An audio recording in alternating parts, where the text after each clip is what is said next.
Hello everyone, welcome back to the channel. I'm Kris. This is Prussia's three-front war, the forgotten battle of Landeshut.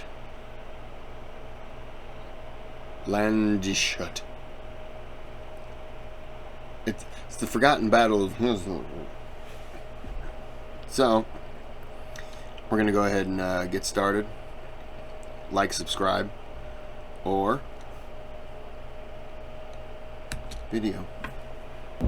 I had nothing there, so... In the summer of 1757, Frederick the Great, King of Prussia, received barely, if any, positive news about the progress of the ongoing war.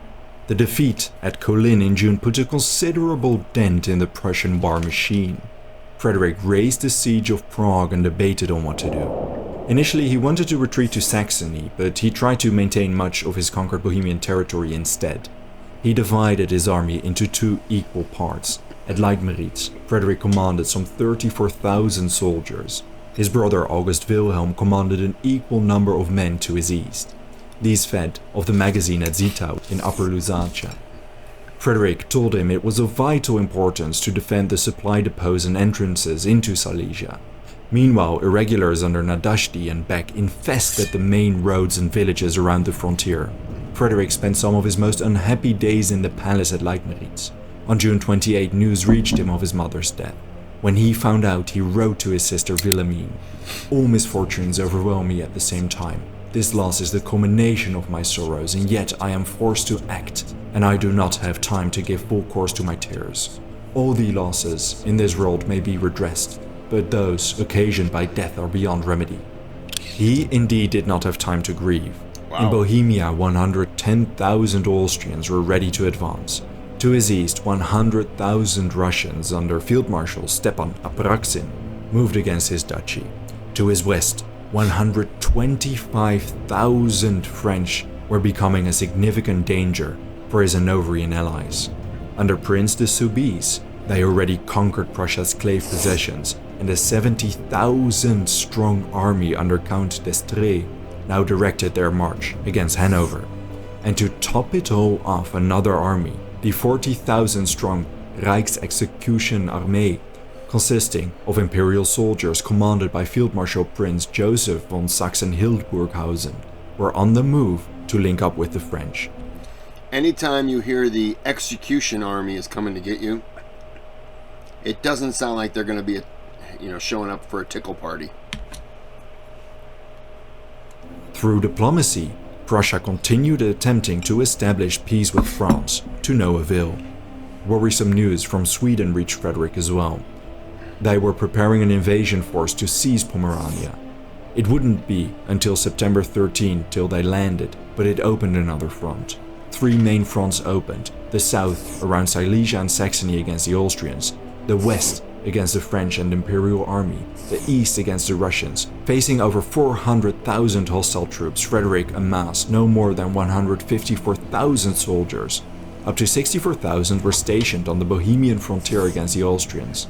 10,000 remained in Brandenburg as reserves defending the capital and Pomerania. No more than 30,000 were dispatched to East Prussia under 70-year-old Field Marshal Hans von Lewald. An additional 54,000 soldiers, although many of them were British and Hanoverian, served under the Duke of Cumberland against the advancing French and Imperial Army. The first action occurred on the Bohemian front. Contrary to Frederick's expectations, the Austrians focused their assault to the east against August Wilhelm's army. This was entirely unexpected, and it showed. On July 15, the Austrians under Duke Arenberg seized Gabel, capturing Puttkamer.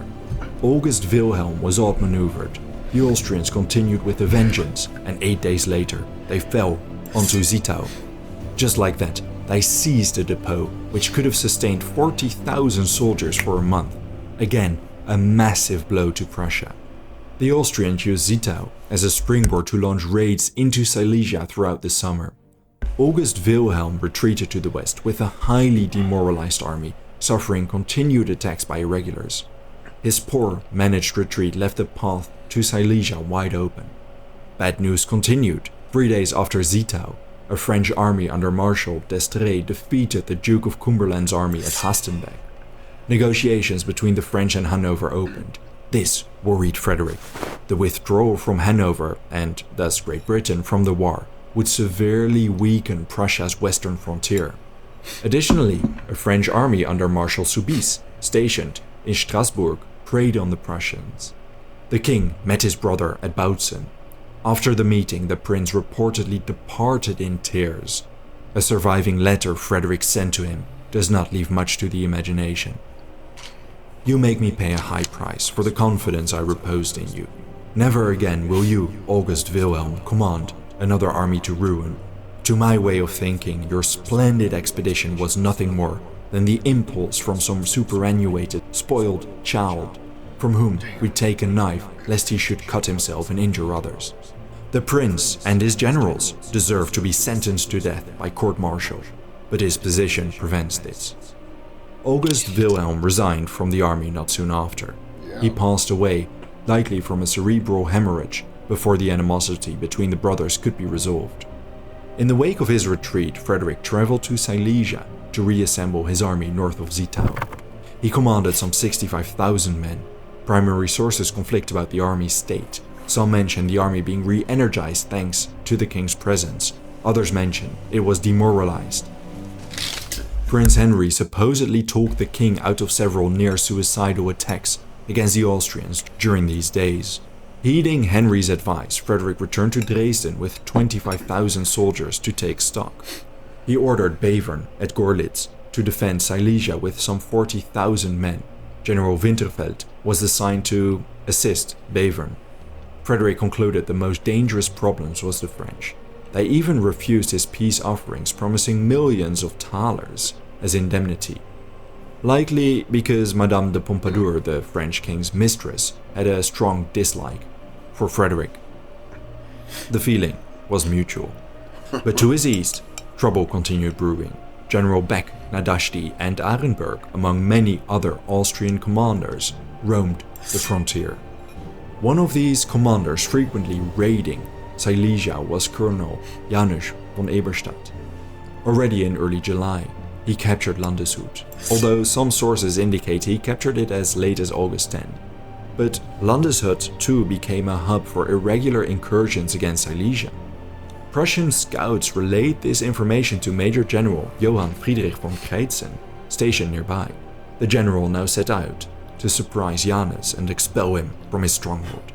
After weeks of maneuvering around each other, Kreitzen finally decided to mount an assault against the stronghold. Although Prussian reconnaissance was poor, Kreitzen rightly suspected Janus outnumbered him. Unfortunately, sources aren't very detailed about the number of units involved. Kreitzen commanded some 3,000 soldiers. Janus commanded some 4,000. Many of them were Croat irregulars, and many of them were cavalry. Kreitzen devised a plan to expel Janus from Landeshut without engaging in any large-scale battle, by surprising him. On August 12, his army set out to march from the northeast towards Vogelsdorf, a village to the north of Landeshut. After a night of marching, Kreitzen arrived at Vogelsdorf. Far in this vanguard, his hussars ran into several light Grenzer troops roaming the forest. It soon became clear the Prussians were outnumbered, and after a brief skirmish, the hussars retreated to relay their findings to Kreitzen. The Austrian light infantry continued roaming around the Buchberg forest. The Grenzer outposts roaming the forest prevented the Prussian troops from moving past Vogelsdorf and locating the main Austrian encampment. Only thanks to some campfires burning south of Landeshut near the Kirchberg could they roughly pinpoint Janus's position. Despite having marched all night and day and having incomplete information, Kreitzen decided to mount an attack that evening. He hoped his army would swiftly get rid of the light infantry on the Buchberg, while the rest captured Landeshut to secure a stronghold against Janus's main army. The march commenced at 7 p.m. Unfortunately for Kreitzen, he misjudged the time it took to reach the Buchberg. When night fell, he had to order his army to halt because they could not correctly assess the enemy's positions. The Prussian position was an incredibly dangerous one. Amidst the meadows and fields with barely any cover, Kreitzen ordered his army in a large square, protecting his baggage train. Behind them stood the hussars, ready to use their agility in battle. During this rather clumsy advance by the Prussians, Janus had been well aware of their movements. There was a complete lack of interaction by his soldiers, however, for a good reason. As night fell and the Prussians formed an infantry square, Janus sent agile light infantry detachments to harass the Prussian flanks. Then, with his main army south of Landeshut, Janus began moving towards Kreizen's southeast. Amidst the darkness, suddenly Prussian soldiers were picked off one by one. Parts of the Prussian formation became chaotic, firing at random. The general staff reports of the battle mention multiple friendly fire casualties. During these hours of chaos, horses broke loose with Janus's men capturing at least 30. In addition, around 100 Saxons forcibly enlisted in the Prussian army decided this was a splendid time to desert. Amidst the darkness and chaos in front of the Burgberg, Janus reached the forest. His army deployed in the tree line, including at least 6 heavy guns. Kreizen realized he was in danger in the valley, although he likely was unaware of Janus's real movements. As the Austrians took their positions, Kreizen ordered his army to retreat to Vogelsdorf while maintaining their square formation. The supply wagons heavily impeded their movement speed. By this point, dawn was setting in. When the first rays of sun illuminated the plain, Janus saw the Prussians haphazardly retreating. He ordered his artillery and infantry to open fire. The quiet morning was polluted by sounds of heavy artillery fire as the shells struck the ground around the Prussians. Sources indicate the accuracy was nothing to write home about, and the artillery inflicted barely any casualties. But it did ensure complete panic in the Prussian lines and the abandonment of their entire baggage train. Disregarding the misfortune, Kreizen managed to rally his men within the valley. He ordered his infantry in a straight line. Janus deployed his infantry in a similar fashion, resulting in 2 infantry lines running parallel to each other. Kreizen was the first to order the general attack. His infantry moved forward against the Austrian position on the slopes of the Burgberg. The charge enjoyed incredible momentum. Sure, the Prussians suffered heavy artillery and musket fire from the Austrians, but they were bloodthirsty. They pushed the Austrian infantry back onto the slopes of the Burgberg before pushing them into the forest altogether. In addition, they seized several Austrian artillery pieces. But because Janus enjoyed numerical superiority, he had a trick up his sleeve. His Grenzer battalions to the Prussian right were in an ideal position to flank the ever-advancing infantry. Why didn't they turn these cannons and fire onto them? Is that asking too much?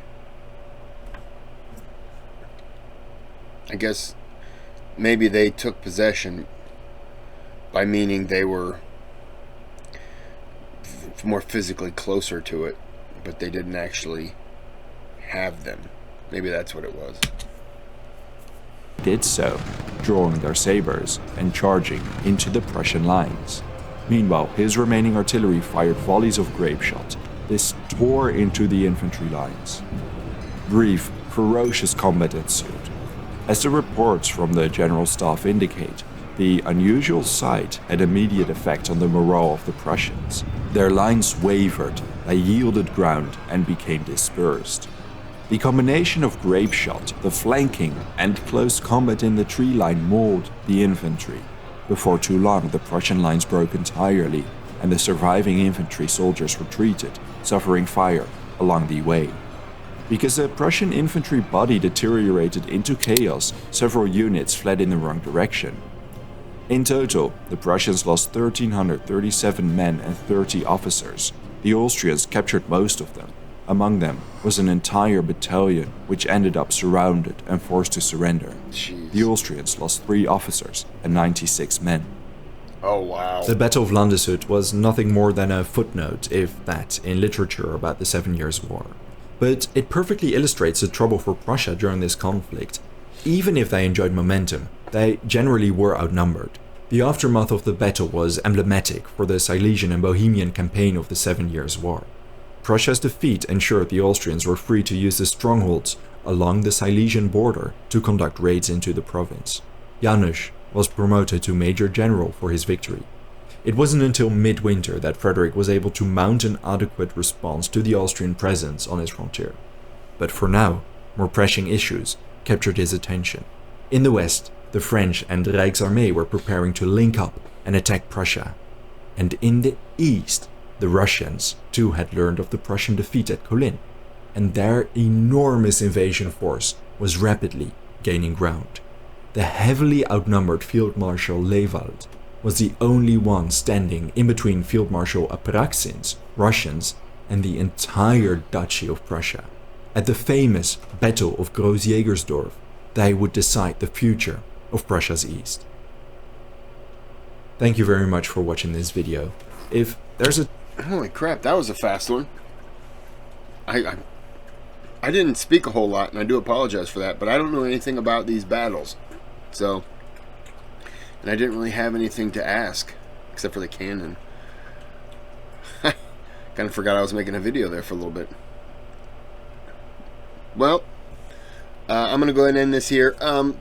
For some people, I was getting complaints that, like, I would do all the Frederick the Great videos, and I would release one a day, and then something else, and it could be Caesar, Incan, whatever.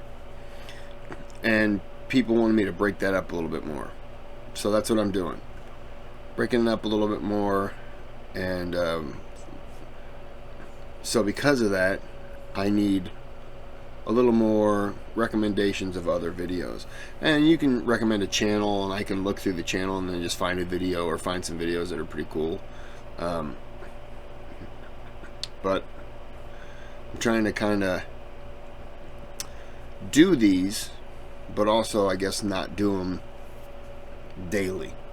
So if you're seeing something and you wonder, oh, are you going to get back into that? Yeah, just breaking it up a little bit.